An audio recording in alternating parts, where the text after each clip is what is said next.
Swaraj news సమాజహితమే మా స్వరం. అతి తక్కువ కాలంలోనే అశేష ప్రేక్షకాదరణ పొందిన స్వరాజ్ న్యూస్. గ్రామాల్లో సమస్యలు ఉన్నాయా? ఆఫీసర్లకు చెబితే పనిచేయట్లేదా? మీ సమస్యలు అట్లనే పెండింగ్లో ఉన్నాయా? మీ దృష్టికి ఏదైనా సమస్య వచ్చిందా? ప్రజాహితం కోరే సమస్య ఏదైనా ఉంటే మాకు తెలపండి. డీటెయిల్స్, ఫోటోలు, వీడియోలు షేర్ చేయండి. మీరే మీ సమస్యకు ఫుల్ స్టాప్ పెట్టే రిపోర్టర్ కావచ్చు. సమస్య కనిపించిందా? వీడియో లేదంటే ఫోటోలు పంపించండి. దాన్ని మేము జనానికి చూపిస్తాం. Swaraj news WhatsApp number 9441623078.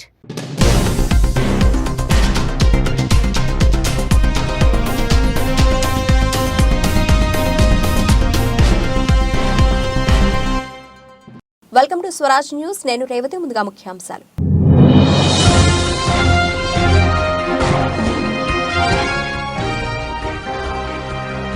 Navalny మృతికి పుతినే కారణం, సంచలన ఆరోపణలు చేసిన బైడెన్.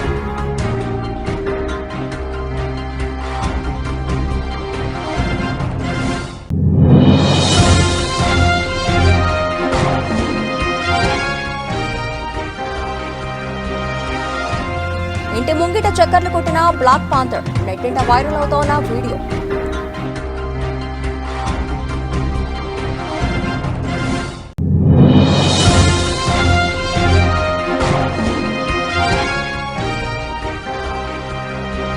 ఏపీ ఫైబర్ నెట్ కేసులో సిఐడి ఛార్జ్షీట్ దాఖలు, ఏవన్గా చంద్రబాబు.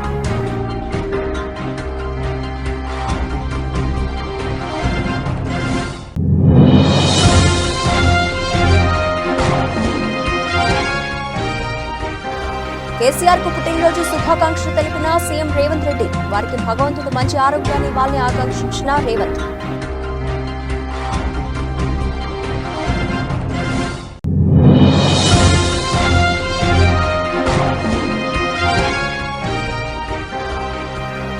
కేసీఆర్ 70వ జన్మదిన వేడుకలు, తానే ఒక చరిత్ర పేరిట 30 నిమిషాల డాక్యుమెంటరీ.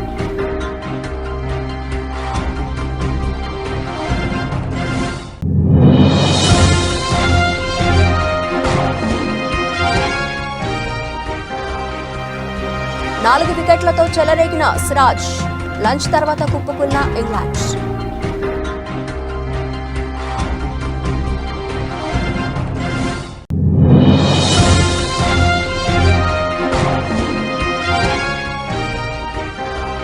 హాలీవుడ్ రేంజ్ కి తగ్గేలా లేదు.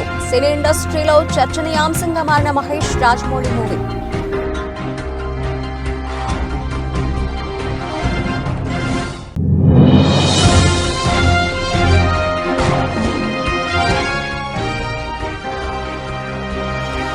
కాంతితో పనిచేసే కంప్యూటర్ చిప్ హ్యాక్ అవదని చెబుతున్న శాస్త్రవేత్తలు.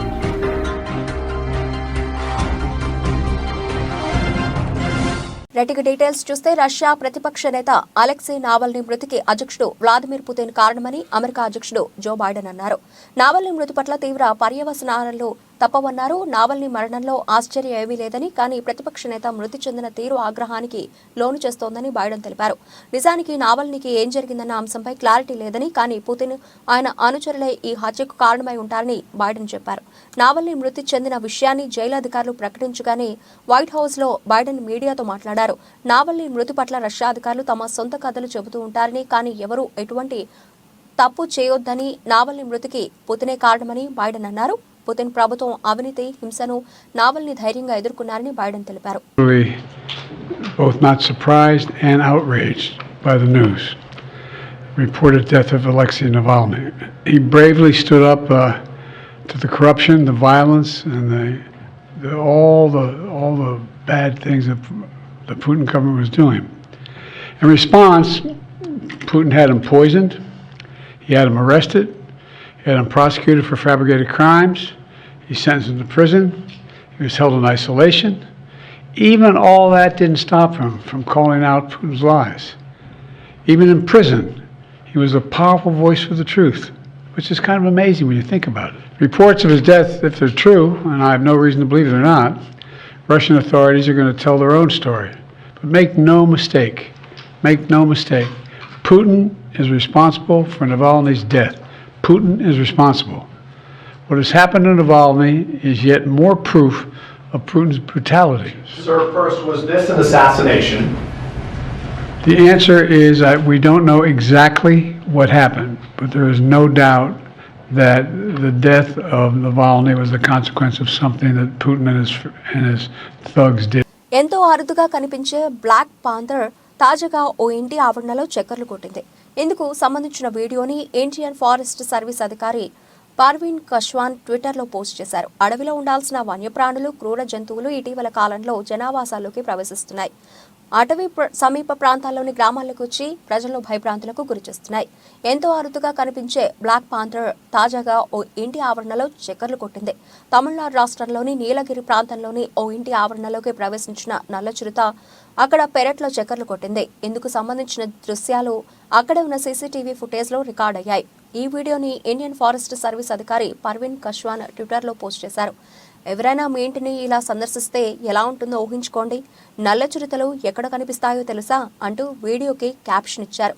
ప్రస్తుతం ఈ వీడియో నెట్టింట తెగ వైరల్ అవుతోంది.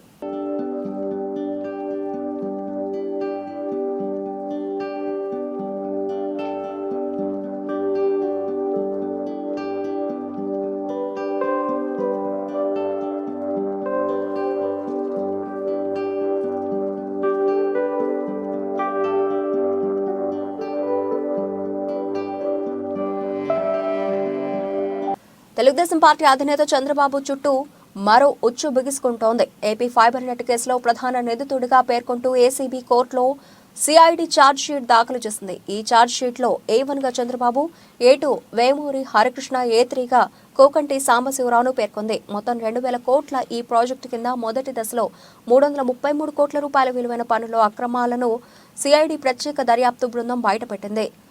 అయితే నిబంధనలకు విరుద్ధంగా వేమూరి హరికృష్ణకు చెందిన టెరాసాఫ్ట్ కంపెనీకి టెండర్లు కట్టబెట్టారని నిగ్గు తెలిసింది. కేంద్ర ప్రభుత్వ నిధులతో చేపట్టినటువంటి ఫైబర్ నెట్ ప్రాజెక్టులో అప్పటి అధికార పార్టీ అవినీతికి పాల్పడినట్లుగా ఆరోపణలున్నాయి. టెండర్ల కేటాయింపు నుంచి ప్రాజెక్టు పూర్తయ్యే వరకు అనేక అవకతవకలు జరిగినట్లు సిఐడి ఛార్జ్షీట్లో పేర్కొంది. ప్రభుత్వ ఖజానాకు భారీ నష్టం ఏర్పడినట్లు గుర్తించింది. నాణ్యత లేని మెటీరియల్ను వినియోగించినట్లుగా తేల్చింది. అంతేకాదు షరతులను ఉల్లంఘించినట్లుగా సిఐడి తన ఛార్జ్షీట్లో స్పష్టం చేసింది. ఫైబర్ నెట్ ఒప్పందాన్ని అమలు చేసే సమయంలో జరిగిన ఉల్లంఘనలతో ప్రభుత్వానికి దాదాపు 114 కోట్ల రూపాయల మేర నష్టం వాటిల్లినట్లుగా తెలిసింది. టెండర్ ప్రక్రియను చంద్రబాబు సమర్థించినట్లు సిఐడి ఛార్జ్షీట్లో పేర్కొంది. వేమూరి హరికృష్ణను నిబంధనలకు విరుద్ధంగా వాటాదారుడిగా మార్చినట్లు సిఐడి నిర్ధారించింది. ఎంతో అరుదుగా కనిపించే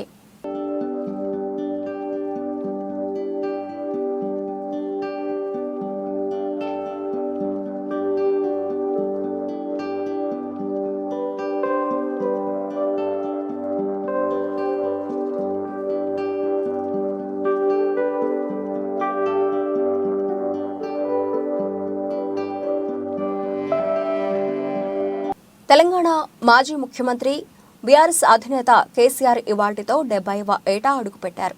ఈ సందర్భంగా రాష్ట్ర వ్యాప్తంగా కేసీఆర్ బర్త్డే వేడుకలను బీఆర్ఎస్ శ్రేణులు, కేసీఆర్ అభిమానులు ఘనంగా నిర్వహిస్తున్నారు. కేసీఆర్ బర్త్డే సందర్భంగా పలువురు రాజకీయ, సినీ, వ్యాపార రంగాల ప్రముఖులు స్వయంగా సోషల్ మీడియా వేదికగా శుభాకాంక్షలు తెలుపుతున్నారు. తెలంగాణ ముఖ్యమంత్రి రేవంత్ రెడ్డి కేసీఆర్ కు పుట్టినరోజు శుభాకాంక్షలు తెలిపారు. ప్రస్తుతం అసెంబ్లీ సమావేశాలు జరుగుతున్న విషయం తెలిసిందే. అసెంబ్లీలో సాగునీటి ప్రాజెక్టులపై ప్రభుత్వం శ్వేతపత్రం విడుదల చేసింది. ఈ క్రమంలో ఉత్తమ్ శ్వేతపత్రాన్ని విడుదల చేశారు. అనంతరం సీఎం రేవంత్ రెడ్డి సభలో మాట్లాడుతూ మాజీ సీఎం బీఆర్ఎస్ అధినేత కేసీఆర్ కు పుట్టినరోజు శుభాకాంక్షలు తెలియజేశారు. వారికి భగవంతుడు మంచి ఆరోగ్యాన్ని ఇవ్వాలని రేవంత్ ఆకాంక్షించారు. తెలంగాణ పునర్నిర్మాణంలో వారు పాత్ర పోషించి ఈ సభలో ప్రతిపక్ష నాయకుడిగా సభను సజావుగా నడపడానికి, తెలంగాణ సమాజాన్ని అభివృద్ధి పదం వైపు నడిపించడానికి వారికి పూర్తి స్థాయిలో దేవుడు శక్తినివ్వాలని కోరుకుంటున్నట్లు రేవంత్ రెడ్డి అన్నారు. ప్రధాన ప్రతిపక్ష నాయకుడు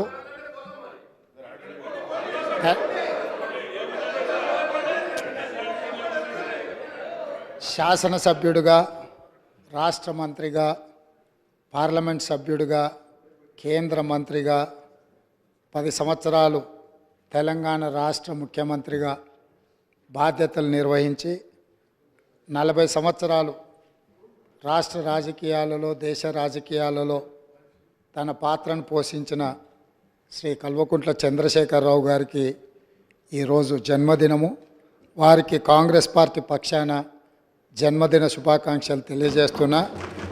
భగవంతుడు వారికి మంచి ఆరోగ్యాన్ని ఇచ్చి తెలంగాణ పునర్నిర్మాణంలో వారు పాత్ర పోషించి ఈ సభలో ప్రతిపక్ష నాయకుడిగా ఈ సభను సజావుగా నడపడానికి, తెలంగాణ సమాజాన్ని అభివృద్ధి పదం వైపు నడిపించడానికి వారికి పూర్తి స్థాయిలో దేవుడు శక్తినివ్వాలని కోరుకుంటున్నాను అధ్యక్ష. ఉద్యమ సారథి తెలంగాణ తొలి సీఎం కేసీఆర్ ఇవాల్టితో 70వ ఏట అడుగిడనున్నారు. ఈ సందర్భంగా రాష్ట్ర వ్యాప్తంగా కేసీఆర్ బర్త్డే వేడుకలను బీఆర్ఎస్ శ్రేణులు, కేసీఆర్ అభిమానులు ఘనంగా నిర్వహిస్తున్నారు. కేసీఆర్ బర్త్డే సందర్భంగా తెలంగాణ భవన్లో ప్రత్యేక కార్యక్రమాలు నిర్వహించనున్నారు. ఈ కార్యక్రమాలకు party working president KTR, Harish Rao, ఇతర కీలక నేతలు హాజరు కానున్నారు. కేసీఆర్ 70వ పుట్టినరోజును గుర్తు చేసేలా 70 కిలోల భారీ కేక్ను కట్ చేయనున్నారు. అనంతరం కేటీఆర్ చేతుల మీదుగా 1000 మంది ఆటో డ్రైవర్లకు 1,00,000 చొప్పున ఇన్సూరెన్స్ పత్రాలను, దివ్యాంగులకు వీల్ చైర్లను పంపిణీ చేస్తారు. అనంతరం తానే ఒక చరిత్ర పేరిట 30 నిమిషాల డాక్యుమెంటరీని కేటీఆర్ ప్రారంభిస్తారు. కేసీఆర్ బర్త్డే సందర్భంగా ప్రతి ఒక్కరూ మొక్క నాటాలని రాజ్యసభ సభ్యులు ఎంపీ సంతోష్ కుమార్ పిలుపునిచ్చారు. ఈ మేరకు ఎక్స్ వేదికగా ఆయన ప్రజలను కోరారు. ఇదిలా ఉంటే కేసీఆర్ బర్త్డే సందర్భంగా శుభాకాంక్షలు వెల్లువెత్తుతున్నాయి. పలువురు రాజకీయ, వ్యాపార, సినీ, ఇతర రంగాల ప్రముఖులు మాజీ సీఎం కేసీఆర్ కు పుట్టినరోజు శుభాకాంక్షలు తెలుపుతున్నారు. హర్యానా గవర్నర్ బండారు దత్తాత్రేయ కేసీఆర్ కు పుట్టినరోజు శుభాకాంక్షలు తెలిపారు. కేసీఆర్ తో తనకున్న అనుబంధాన్ని తెలియజేశారు.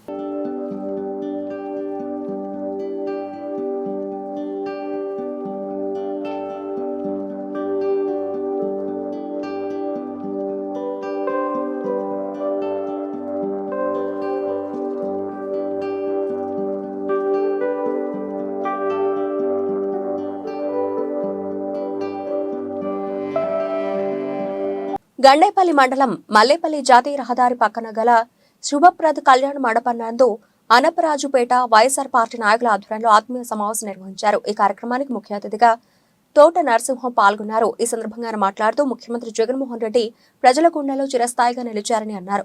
ఒక పక్క సంక్షేమం, మరోపక్క అభివృద్ధి రెండు కళ్లుగా చేసుకుని సీఎం జగన్ పరిపాలన చేస్తున్నారన్నారు. ప్రతి ఇంటికి నవరత్న పథకాలను అమలు చేస్తూ ప్రతి కుటుంబానికి మేలు జరిగే విధంగా సీఎం పనిచేస్తున్నారన్నారు. రాష్ట్ర వ్యాప్తంగా 32 లక్షల ఇళ్ల స్థలాలు ఇవ్వడం జరిగిందని, చాలా వరకు ఇళ్లు నిర్మించడం జరుగుతుందన్నారు.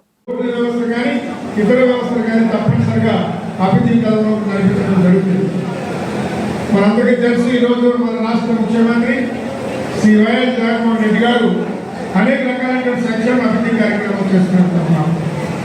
మన దివంగత నేత డాక్టర్ వైఎస్ రాజశేఖర రెడ్డి గారి నాయకత్వంలో ఈరోజు మన గ్రామాల్లో కూడా అనేక కార్యక్రమాలు చేస్తాం. ప్రధానంగా మనకి మెట్ట ప్రాంతం, ఈరోజు మన పక్కనే గోదావరి ఉంది. ఆ గోదావరి జలాలు తీసుకొచ్చి ఈరోజు మన ప్రాంతానికి పంటలు పండించే అవకాశం కల్పించినటువంటి మహనీయుడు శ్రీ వైఎస్ రాజశేఖర రెడ్డి గారు. మనందరికీ తెలుసు, నేను ఎమ్మెల్యే అయిన కొత్తలో రాజశేఖర రెడ్డి గారు శ్రీ తోట వెంకటేశ్వర పోషణ పథకాన్ని మనకి ఇచ్చి ఈరోజు గోదావరి జలాలు మన జట్టంపేట మీదుగా ప్రతి గ్రామానికి కూడా ఆయకట్టుకి నీరు ఇచ్చే అవకాశం కల్పించారు. అలాగే మల్లేపల్లి గ్రామానికి కూడా అవకాశం కలిగింది, కొత్త ప్రాంతానికి రాలేదు.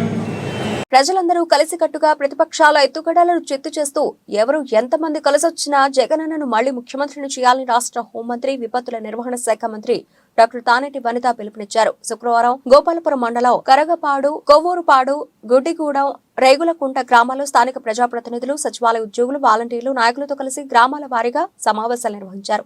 స్థానికంగా ఉన్న సమస్యలపై చర్చించారు. ఈ సందర్భంగా హోంమంత్రి తానేటి వనిత మాట్లాడుతూ గుడ్డిగూడెం గ్రామంలో నాయకులతో సమావేశంలో గోపాలపురం నుండి సాగిపాడు వరకు గల రోడ్డు నిర్మాణానికి సోమవారం శంకుస్థాపన చేశామని ప్రకటించారు. జగనన్న ప్రభుత్వం అధికారంలోకి వచ్చిన నాటి నుంచి మేనిఫెస్టోలో 99% హామీలను అమలు చేశామని, ఇచ్చిన హామీలనే కాకుండా ఇవన్నీ హామీలను కూడా నెరవేర్చిన ఘనత సీఎం జగన్ కి దక్కిందన్నారు. పార్టీలోనే కాదు, కానీ పార్టీ కోసం, పార్టీ శ్రేయస్సు కోసం, జగనన్న కోసం మళ్ళీ మనం అధికారంలోకి రావడం కోసం, అంటే అధికారంలోకి వచ్చిన తర్వాత మనల్ని నమ్ముకున్న వాళ్ళని జాగ్రత్తగా చూసుకుని వాళ్ళకి లిఫ్ట్ ఇవ్వడం కోసం ఖచ్చితంగా మళ్ళీ మనం అధికారంలో ఉండాలి. అంటే ఇలాంటి అపోహలు, అలకలు ఇవన్నీ కూడా తగ్గించుకుని ఒక మెట్టు కిందకి దిగి, అవసరమైతే 2 మెట్లు దిగి మనం అందరినీ కలుపుకుని చక్కగా కలిసి క్రమశిక్షణతో పనిచేస్తే పార్టీ చాలా ఈజీగా విజయం సాధించవచ్చు.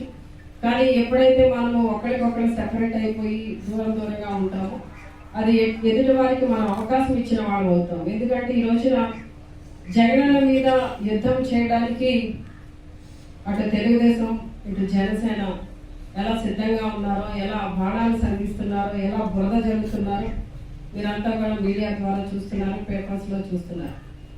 జగనన్న ఎంత మంచి పాలన అందించినా కూడా దాన్ని ఎక్కడ ఎవరు ప్రశంసించరు, స్వాగతించరు. సరిగదా చేసిన మంచిని కూడా దానిలో ఏవో కోడిగుడ్డికి ఇంట్లో పీకినట్టు ఏదో ఒకటి అంటే వాస్తవాలని అవాస్తవాలుగా మాట్లాడుతూ వాళ్ళకున్న మీడియా ద్వారా, వాళ్ళకున్న పేపర్స్ ద్వారా అల్లరి చేయడానికే చూస్తున్నారే తప్ప ఎక్కడా కూడా ఈ రోజున ప్రభుత్వం చేసిన మంచిని వాళ్ళు చూపించట్లేదు. అంటే వాళ్ళు ఎలాంటి దుర్బుద్ధితో ఉన్నారు, ఎలా ఈ రోజున జగనన్నని ఇబ్బంది పెట్టాలని చూస్తున్నారు అనేది మనకు అర్థమవుతుంది. ఈ రోజున తెలుగుదేశం జనసేన కలిసి వెళ్ళినా కూడా వాళ్ళకి జరిగే సర్వేలలో మైలేజ్ రావట్లేదు. ఎందుకు రావట్లేదు అంటే కమలాపూర్ మండలంలోని శనిగరం, గూనిపర్తి, మాదనపేట, గోపాల్పూర్ గ్రామాలకు చెందిన పలువురు రైతులు హుజురాబాద్ కాంగ్రెస్ పార్టీ ఇన్ఛార్జ్ ఉడతల ప్రణవ్ను కలిశారు. DBM 22A 22B ద్వారా తమ గ్రామాలకు సరిగా సాగునీరు అందించడం లేదని ఆవేదన వ్యక్తం చేశారు. దీంతో రైతుల సమస్యలపై వెంటనే స్పందించిన ప్రణవ్ SRSP అధికారులతో ఫోన్లో మాట్లాడారు. రైతుల సమస్యలను అధికారుల దృష్టికి తీసుకెళ్లడంతో SRSP అధికారులు స్పందించి రైతులకు సాగునీరు వచ్చే విధంగా ప్రయత్నం చేస్తానని హామీ ఇచ్చారు. రైతులు SRSP సాగునీరు వారబందీ పెట్టడం వల్ల చివరి ఆయకట్టు పంటలకు నీరు అందడం లేదని రైతుల ఆవేదన వ్యక్తం చేస్తున్నారు. అధికారులు ఇచ్చిన హామీతో రైతులు సంతోషం వ్యక్తం చేస్తూ హుజురాబాద్ నియోజకవర్గం ఇన్ఛార్జి ఉడతల ప్రణవ్కు కృతజ్ఞతలు తెలియజేశారు. రైతుల వెంట కమలాపూర్ మండల అధ్యక్షులు చరణ్ పటేల్, కిసాన్ సెల మండల అధ్యక్షులు రిక్కల నారాయణ రెడ్డి ఉన్నారు. రాష్ట్రంలో నిరుపేదలను, నిరుద్యోగులను పైకి లేపాలని ముఖ్యమంత్రి జగన్మోహన్ రెడ్డి ఉన్నతమైన ఆలోచనలకు అనుగుణంగా తాను ఎంపీగా విజయం సాధించాక పార్లమెంటు కాకినాడ నియోజకవర్గ పరిధిలో లోకల్ మేనిఫెస్టో రూపొందించి పనిచేస్తానని ఎంపీగా తనతో పాటు జిల్లాలోని 7 అసెంబ్లీ అభ్యర్థులను కూడా గెలిపించి జగన్మోహన్ రెడ్డికి కానుకగా ఇవ్వాలని వైఎస్ఆర్సీపీ కాకినాడ పార్లమెంట్ అభ్యర్థి కోఆర్డినేటర్ చలమలశెట్టి సునీల్ వైసీపీ శ్రేణులకు పిలుపునిచ్చారు. కాకినాడ ఎంపీ అభ్యర్థిగా చలమలశెట్టి సునీల్ ను వైసీపీ అధిష్టానం ప్రకటించాక తొలిసారి ఆయన పిఠాపురం వచ్చారు. స్థానిక మున్సిపల్ కళ్యాణ మండపంలో ఎమ్మెల్యే పెండందొరబాబు అధ్యక్షతన వైసీపీ పిఠాపురం నియోజకవర్గ నాయకులు, కార్యకర్తలు, వైసీపీకి చెందిన ప్రజాప్రతినిధులతో జరిగిన ఆత్మీయ సమావేశానికి చలమలశెట్టి సునీల్ హాజరయ్యారు. ఈ సందర్భంగా MLA Pendem Dorababu, Kakinada MP, YCP Pithapuram incharge Vanga Geetha Viswanath Sunil ను పార్టీ శ్రేణులకు పరిచయం చేశారు. ఎప్పుడూ కూడా నేను రాజకీయాల్లో ఉన్నా లేకపోయినా, నేను పదవులో ఉన్నా లేకపోయినా మీరు ఈ ఇద్దరిని మంచి మెజార్టీతో నెగ్గించి తద్వారా మీ అందరికీ కూడా సపోర్టు వీళ్ళిద్దరూ ఇస్తారని మనస్ఫూర్తిగా కోరుకుంటూ, అయినా కూడా మీ అందరికీ కూడా నేను మాటిస్తా ఉన్నా, రాజకీయాల్లో ఉన్నా లేకపోయినా నేను ఎల్లప్పుడూ కూడా మీకు అండగా ఉంటాను. నా తలుపులు ఎప్పుడు తెరిచే ఉంటాయి. ఏ పని ఉన్నా సరే మీరు రండి, నేను చేస్తాను.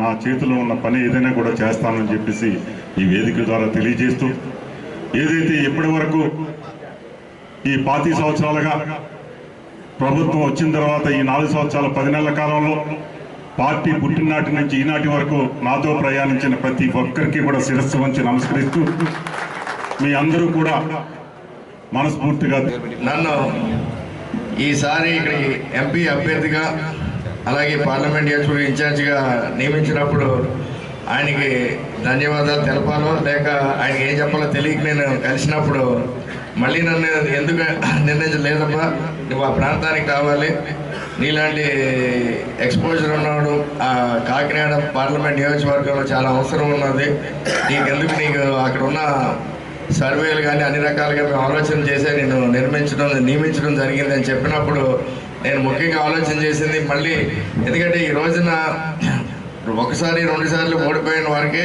అవకాశం రావడం చాలా అరుదు. అలాంటిది నాకు 3 సార్లు పోటీ చేసిన విజయం దక్కిపోయినప్పటికీ 4వసారి మళ్ళీ నేను అధికార పార్టీ అయినటువంటి వైఎస్ఆర్ కాంగ్రెస్ పార్టీ తరఫున జగన్మోహన్ రెడ్డి గారు. ఖమ్మంలో బీఆర్ఎస్ కు బిగ్ షాక్ తగిలింది.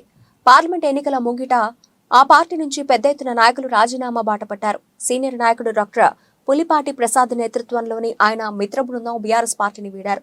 అసెంబ్లీ ఎన్నికలు, ఆ తర్వాత పార్టీలో చోటు చేసుకున్న పరిణామాలు, అగ్రనేతల వ్యవహార శైలి కారణంగానే తాము పార్టీని వీడిపోతున్నట్లు నాయకులు ప్రకటించారు. కమ్మ, రెడ్డి, కాపు, వైశ్య, మాదిగ, మాల తదితర అన్ని సామాజిక వర్గాలకు చెందిన OC, BC, minority, SC, ST, Christian నాయకులు పార్టీని వీడారు. కులమతాలకు అతీతంగా పెద్ద ఎత్తున నాయకులు మూకుమ్మడిగా రాజీనామా చేసి భవిష్యత్తులో ఖమ్మం సమగ్రాభివృద్ధికి కృషి చేసే వారికే తమ మద్దతు ప్రకటించనున్నామని వెల్లడించడం పట్ల పలువురు హర్షం వ్యక్తం చేస్తున్నారు. ముఖ్యంగా తెలంగాణలో కూడా ప్రజలు నమ్మలేకపోయారు. ఎందుకంటే ఉద్యమ పార్టీ ఉన్నంత కాలం అందరికీ చేయాలి. ఉద్యమ పార్టీ ఉన్నంత కాలం చాలా మీకు తెలుసు. ప్రతి ఎన్నికల్లో కేసీఆర్ గారు ఉద్యమ నాయకులు ప్రాణాలు అర్పించే చందమంది యువత మొత్తం కూడా త్యాగం చేసి, ఉద్యోగాలు త్యాగం చేసి, దళిత బలహీన వర్గాలందరూ కూడా ఈ తెలంగాణ కోసం పనిచేసి తెలంగాణ ఏర్పాటులో కూడా బడుగు బలహీన వర్గాల పాత్ర చాలా అసామాన్యం. అలాంటి టైంలో కేసీఆర్ గారు తప్పుడు నిర్ణయం తీసుకోవడంతో బీఆర్ఎస్ ఏర్పాటు చేయడంతో మేము ప్రజల్లో అబాస్పాలైనాం. కాబట్టి మేము ఫస్ట్ ఈ యొక్క బీఆర్ఎస్ పార్టీకి రాజీనామా చేస్తున్నాం. ప్రధాన కారణం జాతీయ స్థాయిలో బీఆర్ఎస్ పార్టీ తన ఉనికిని కోల్పోవడం, చెప్పిన మాట ప్రకారం దేశ స్థాయిలో లేకపోవడంతో మేము బీఆర్ఎస్ కి రిజైన్ చేస్తున్నాం. తూర్పుగోదావరి జిల్లా నిడదవోలు మండలం కంసాలిపాలెం గ్రామంలో ఈరోజు ఓ వింత సంఘటన చోటు చేసుకుంది. కంసాలిపాలెం గ్రామంలో ఊరి చివర ఉన్న చెరువు వద్ద వేప చెట్టు నుండి పాలు కారడంతో భక్తులు తండోపతండాలుగా తరలివచ్చారు. తమ గ్రామానికి ఇది శుభ పరిణామమని మహిళలు వేప చెట్టుకు పూజలు నిర్వహించారు. బ్రహ్మంగారు చెప్పిన కాలజ్ఞానం నిజమైందని, ఈ విధంగా వేప చెట్టుకు పాలు కారడం తమ గ్రామంలో జరగడం పట్ల వారు శుభ పరిణామంగా భావిస్తున్నామని భక్తులు చెబుతున్నారు.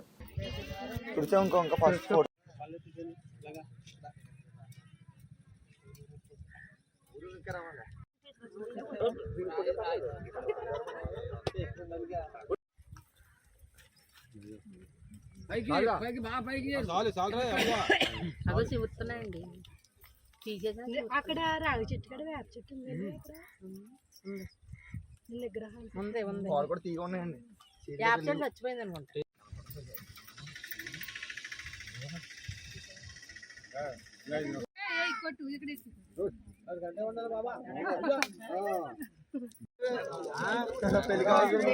రాజ్కోట్ టెస్ట్లో 3వ రోజు ఇంగ్లాండ్ స్వల్ప స్కోర్కే కుప్పకూలింది. లంచ్ తర్వాత భారత బౌలర్ల చెలరేగడంతో టపాటపా వికెట్లు కోల్పోయి 319 పరుగులకే ఆలౌట్ అయింది.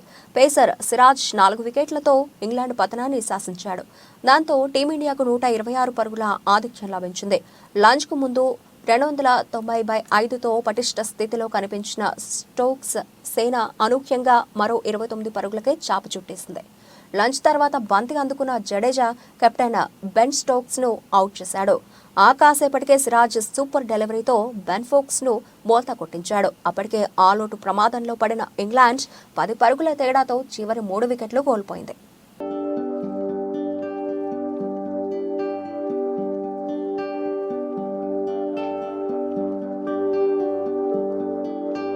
బాహుబలి సిరీస్ ఆర్ఆర్ఆర్ల తర్వాత రాజమౌళి పంథా మార్చారు.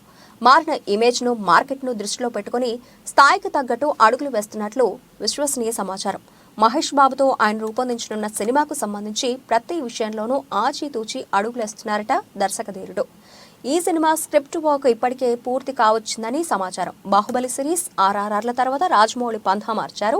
మారిన ఇమేజ్ను, మార్కెట్ను దృష్టిలో పెట్టుకుని స్థాయికి తగ్గట్టు అడుగులు వేస్తున్నట్టు విశ్వసనీయ సమాచారం.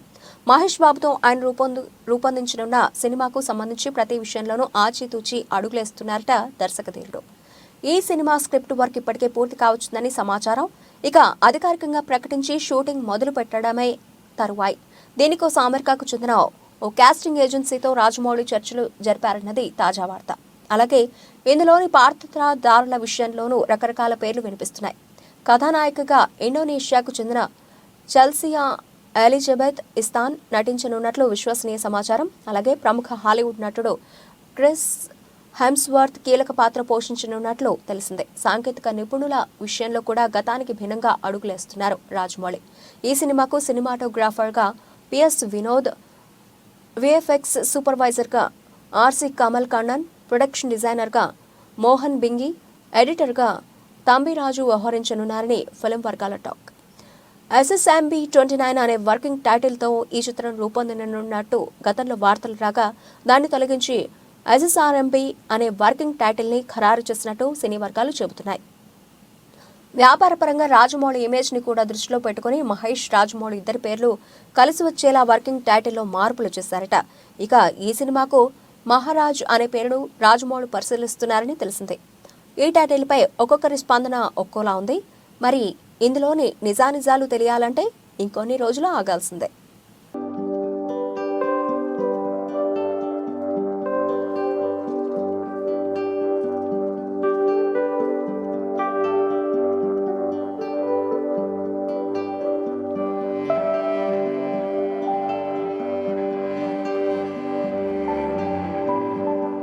విద్యుత్ బదులుగా కాంతితో పనిచేసే కొత్త కంప్యూటర్ చిప్ను పెన్సిల్వేనియా యూనివర్సిటీ శాస్త్రవేత్తలు అభివృద్ధి చేశారు. దీని ద్వారా కృత్రిమ మేధ పద్ధతులను అభివృద్ధి చేసి డేటా బదిలీ వేగవంతంగా మరింత సామర్థ్యంతో చేయొచ్చని వారు చెబుతున్నారు. సిలికాన్ ఫోటోనిక్ చిప్గా పిలిచే ఈ సరికొత్త చిప్ కాంతిని ఉపయోగించుకొని లెక్కలను వేగంగా నిర్వహిస్తుంది. బహుళ సంఖ్యలను ఒకేసారి గుణకారం చేసేందుకు వీలుగా హ్యాక్ చేయలేని విధంగా ఈ చిప్ను రూపొందించారు. ఈ చిప్లు గ్రాఫిక్స్ ప్రాసెసింగ్ యూనిట్ల స్థానాన్ని భర్తీ చేయవచ్చని అసోసియేట్ ప్రొఫెసర్ ఫిరోజ్ తెలిపారు.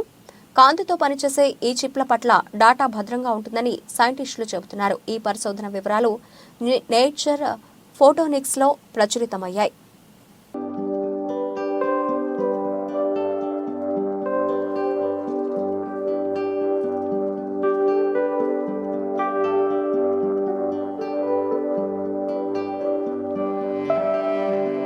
బులెటిన్ ముగించే ముందు హెడ్లైన్స్ మరోసారి.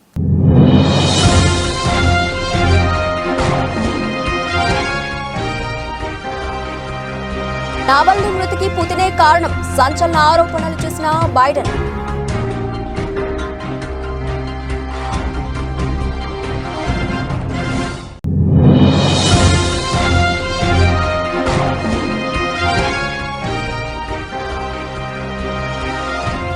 ఇంటి ముంగిట చక్కర్లు కొట్టిన బ్లాక్ పాంథర్, నెట్టింట వైరల్ అవుతోన్న వీడియో.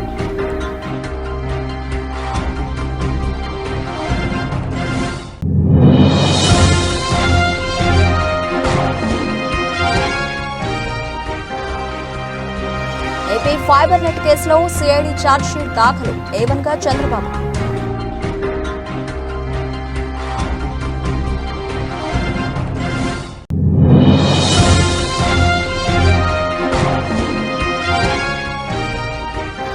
కేసీఆర్ కు పుట్టినరోజు శుభాకాంక్షలు తెలిపిన సీఎం రేవంత్ రెడ్డి, వారికి భగవంతుడు మంచి ఆరోగ్యాన్ని ఇవ్వాలని ఆకాంక్షించిన రేవంత్.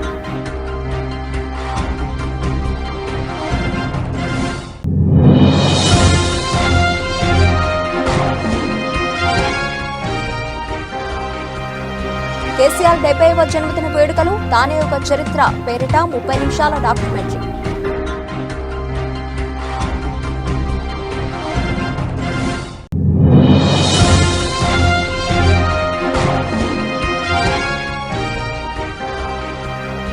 నాలుగు వికెట్లతో చెలరేగిన సిరాజ్, లంచ్ తర్వాత కుప్పకున్న ఇంగ్లాండ్.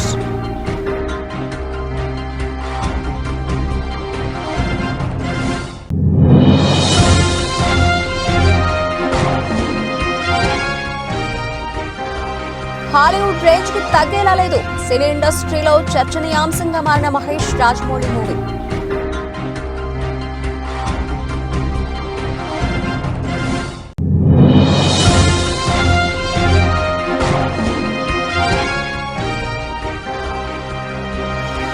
కాంతితో పనిచేసే కంప్యూటర్ చిప్ హ్యాక్ అవదని చెబుతున్న శాస్త్రవేత్తలు.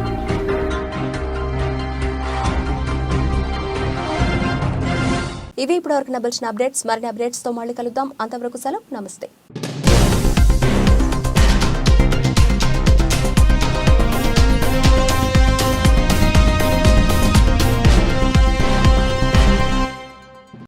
స్వరాజ్ న్యూస్, సమాజహితమే మా స్వరం. అతి తక్కువ కాలంలోనే అశేష ప్రేక్షకాదరణ పొందిన స్వరాజ్ న్యూస్. గ్రామాల్లో సమస్యలు ఉన్నాయా? ఆఫీసర్లకు చెబితే పని చేయట్లేదా? మీ సమస్యలు అట్లనే పెండింగ్లో ఉన్నాయా? మీ దృష్టికి ఏదైనా సమస్య వచ్చిందా? ప్రజాహితం కోరే సమస్య ఏదైనా ఉంటే మాకు తెలపండి. డీటెయిల్స్, ఫోటోలు, వీడియోలు షేర్ చేయండి. మీరే మీ సమస్యకు ఫుల్ స్టాప్ పెట్టే రిపోర్టర్ కావచ్చు. సమస్య కనిపించిందా? వీడియో లేదంటే ఫోటోలు పంపించండి. దాన్ని మేము జనానికి చూపిస్తాం. Swaraj news WhatsApp number 9441623078.